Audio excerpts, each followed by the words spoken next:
The genesis of the Jewish people is the story of the marriage between Yitzchak, Isaac, and Rivka, Rebecca. That was the first Jewish marriage. And there's so much about the Jewish people and about their success in promoting the values of Judaism that goes back to that marriage.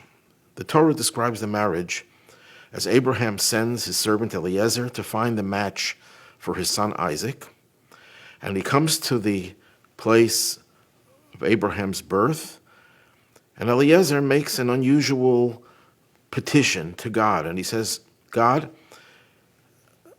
when I will arrive and a young girl will come and I will ask her for water, and she will not only give me water, but she'll also offer to give water to my camels, then I know that that's the right person.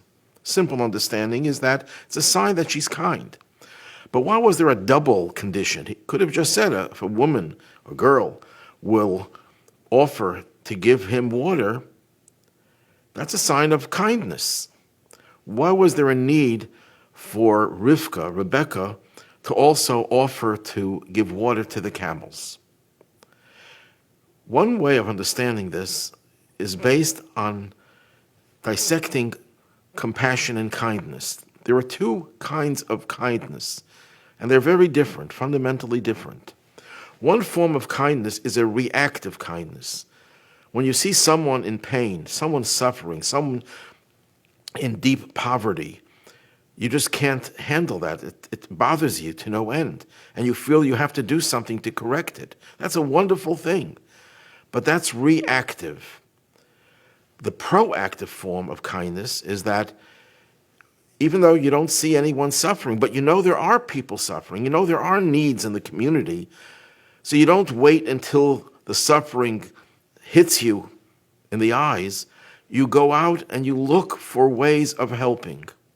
This is how Abraham, the first patriarch, he just circumcised himself and he's ailing, and therefore there were no guests because God made sure it would be so hot that he shouldn't be bothered by guests. And Abraham was even more bothered and more pained, and he stood outside his tent waiting for someone to come by.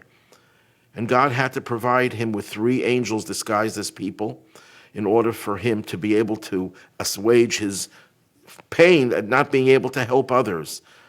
That's the proactive type. If Rebecca would have merely given him water, a young girl that she was, it would have been a major act of kindness. That would have been beautiful and wonderful. Reactive kindness is also a beautiful and good thing. But she went to the next level. She offered to give water to the camels as well. She saw that the camels need water. I'm going to be the one to provide for them.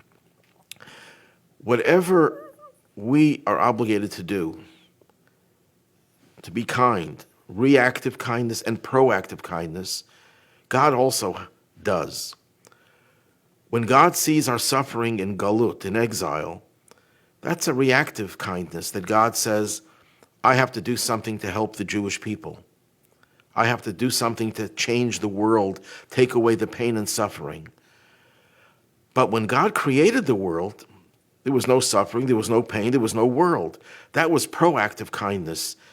Ki chafetz chesed, God desires kindness fundamentally, even without a reaction to something that demands some type of kindness.